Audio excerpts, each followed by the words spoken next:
Hola y bienvenidos a Huesos Secos. En esta ocasión vamos a estudiar qué es la ley de Cristo. Estudiaremos el contexto bíblico e histórico para descubrir si la ley de Cristo reemplazó la ley de Moisés. Comenzamos.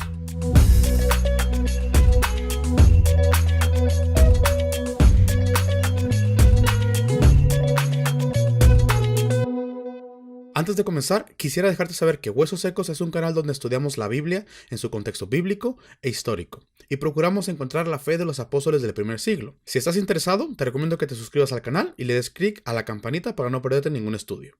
Para poder descubrir si realmente la ley de Cristo reemplazó la ley de Moisés, primero tenemos que definir qué es la ley de Cristo. Este término es mencionado solamente 2 veces en el Nuevo Testamento, en 1 Corintios 9:21 y Gálatas 6:2.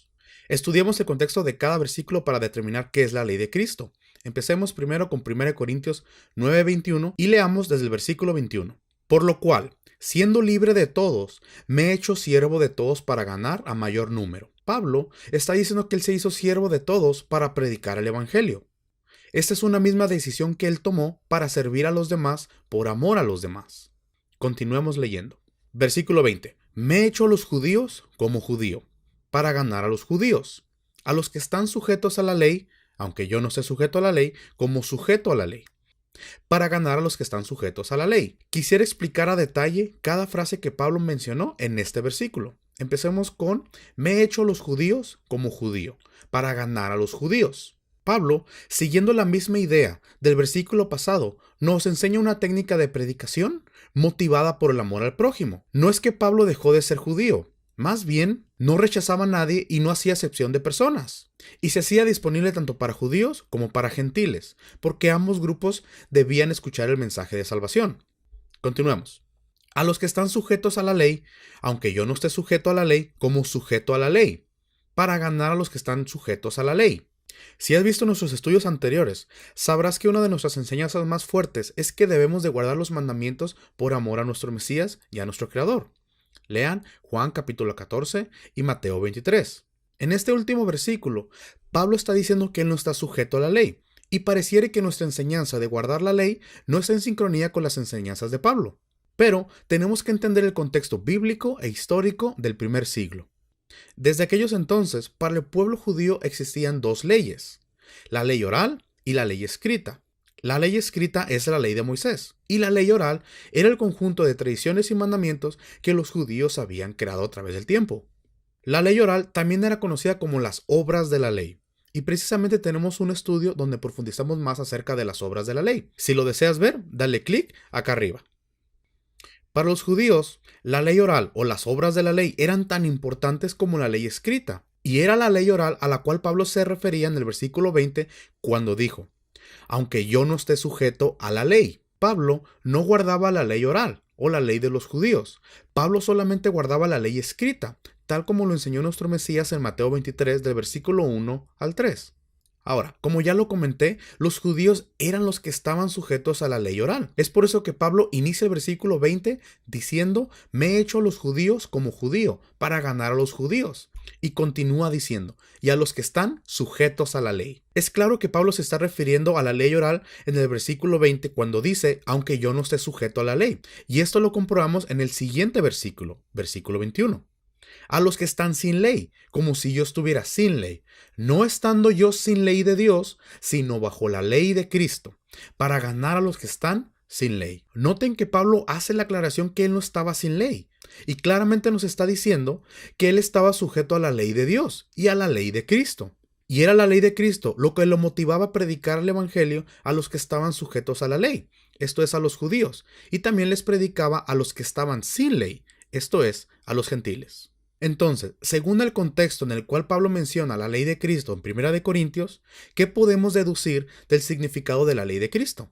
Podemos deducir que Pablo se hacía siervo de los demás por amor a los demás, para predicarles el evangelio, sean judíos o gentiles. Ya que hemos estudiado el primer versículo en donde se menciona la ley de Cristo, ahora pasemos a leer el segundo versículo, que está en Gálatas 6, versículo 2, y empecemos a leer desde el versículo 1.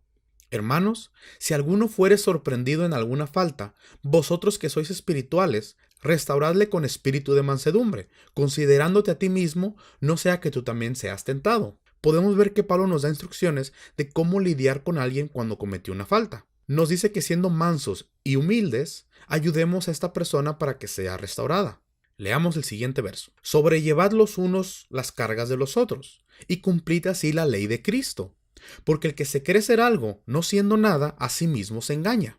Pablo nos dice que sobrellevemos las cargas de los otros para cumplir la ley de Cristo. Ahora, ¿a qué se refiere Pablo cuando dice sobrelleven las cargas de los otros? Básicamente, Pablo nos está diciendo que con amor y respeto ayudemos a aquellos que han pecado, porque nosotros mismos podemos cometer el mismo error. Entonces, ¿qué podemos deducir de este versículo para definir la ley de Cristo? Es sencillo, y aunque suene repetitivo, Pablo nos está diciendo que con amor y respeto restauremos a los demás. No tenemos que darle mucho pensamiento a esto. Por lo tanto, si combinamos ambas deducciones de estos dos versículos, podemos ver que Pablo nos está diciendo que prediquemos el Evangelio a todas las personas que podamos, sean judíos o gentiles, nuestros amigos o nuestros enemigos, pecadores o santos. Por lo tanto, la ley de Cristo es aquella que nos instruye a ser mansos y humildes para predicar el Evangelio. Nos debemos convertir en sus siervos sin importar quiénes sean, con tal de ganarlos para salvación. O si alguien ha cometido una falta, la ley de Cristo nos instruye a restaurarle con amor y mansedumbre para que no se pierdan. Al final, la ley de Cristo gira alrededor del concepto de amar a los demás como nos amamos a nosotros mismos. Y Cristo es el mayor ejemplo de amor a los demás. Él se despojó de sí mismo, fue manso y humilde, vino y dio la vida por amigos y enemigos, por judíos y por gentiles, y no hace excepción de personas. Entonces, la ley de Cristo es amar a los demás como Cristo amó a los demás. Ya que hemos definido según la Biblia qué es la ley de Cristo, ahora podemos responder si la ley de Cristo reemplazó la ley de Moisés. Para comenzar, hemos visto que la ley de Cristo es un mandamiento, que es amar al prójimo como Cristo amó al prójimo. Y la ley de Moisés es un conjunto de leyes, mandamientos y ordenanzas. Ahora, el mandamiento de amar al prójimo está incluido en la ley de Moisés. Leamos Levítico 19, versículo 18. No te vengarás ni guardarás rencor a los hijos de tu pueblo, sino amarás a tu prójimo como a ti mismo, yo Yahweh. Por lo tanto, la ley de Cristo no reemplaza la ley de Moisés. Más bien, la ley de Cristo refuerza un mandamiento de la ley de Moisés. Recordemos lo que nuestro Mesías dijo en Mateo 22, del 34 al 40. Entonces los fariseos, oyendo que había hecho callar a los saduceos, se juntaron a una. Y uno de ellos, intérprete de la ley, preguntó por tentarle, diciendo: Maestro, ¿cuál es el gran mandamiento en la ley? Jesús, Yeshua, le dijo: Amarás al Señor tu Dios con todo tu corazón y con toda tu alma y con toda tu mente. Ese es el primer y grande mandamiento. Y el segundo es semejante: amarás a tu prójimo como a ti mismo. De estos dos mandamientos depende toda la ley y los profetas. Nuestro Mesías resumió toda la ley en dos mandamientos principales: amar a Dios, a Yahweh, y amar a nuestro prójimo. Ahora, muchos piensan que estos dos mandamientos reemplazan toda la ley de Moisés, pero eso es un error, ya que nuestro mismo Mesías, 5 versículos más adelante, nos dice que debemos de guardar toda la ley de Moisés. Leamos el siguiente capítulo, Mateo 23, del 1 al 3. En la cátedra de Moisés se sientan los escribas y fariseos. Así que todo lo que os digan que guardéis, guardadlo y hacedlo, mas no hagáis conforme a sus obras, porque dicen y no hacen.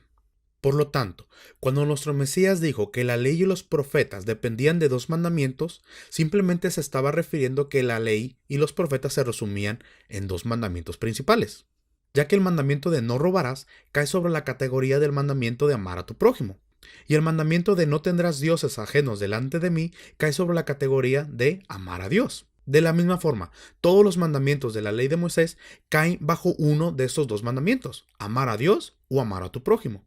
Entonces, la ley de Cristo de ninguna forma reemplaza la ley de Moisés, ya que con la evidencia que he presentado hemos visto que la ley de Cristo es parte de la ley de Moisés. Y nuestro Mesías espera que guardemos, por amor a Él y por amor a los demás, los mandamientos de la ley de Moisés. Ahora, debo hacer una aclaración. Cuando nuestro Mesías dice que debemos de guardar toda la ley de Moisés, se está refiriendo a que debemos de guardar los mandamientos que nos competen a cada uno de nosotros. En la ley de Moisés hay mandamientos para sacerdotes, que no debemos cumplir. También en la ley de Moisés hay mandamientos para el templo, pero no hay templo. Hay mandamientos para los que tienen sembradíos, pero no todos tenemos sembradíos. Hay otros mandamientos que por falta de templo y sacerdocio no se pueden cumplir al 100%. Por lo tanto, debemos guardar aquellos mandamientos que nos competen a cada uno de nosotros y se puedan cumplir. Listo, he definido bíblicamente qué es la ley de Cristo. Y también hemos descubierto que la ley de Cristo no reemplazó la ley de Moisés. Y para finalizar, quisiera que leyéramos 1 de Juan, capítulo 5, versículo del 1 al 3, ya que resume muy bien toda esta enseñanza. Todo aquel que cree que Yeshua es el Cristo es nacido de Dios. Y todo aquel que ama al que engendró, ama también al que ha sido engendrado por él. En esto conocemos que amamos a los hijos de Dios, cuando amamos a Dios y guardamos sus mandamientos. Pues este es el amor a Dios, que guardemos sus mandamientos y sus mandamientos no son gravosos. Como hemos visto, estos 3 versículos resumen muy bien qué es la ley de Cristo. Básicamente es amar a Dios y amar a nuestro prójimo como nos amamos a nosotros mismos. Si te gustó este video, entonces déjame un like y compártelo. Si no te gustó y estás en desacuerdo conmigo, entonces déjame un dislike, pero déjame saber en los comentarios por qué no te gustó y por qué estás en desacuerdo conmigo. Si quieres saber qué son las obras de la ley, dale clic aquí. Si quieres saber si Cristo es el fin de la ley en Romanos 10:4, dale clic aquí. Y para ver la serie completa del día de reposo, donde descubrimos que los cristianos deben de guardar el día de reposo, dale clic aquí abajo. No olvides suscribirte al canal de Huesos Secos y dale clic a la campanita para que no te pierdas ningún estudio. Saludos y bendiciones.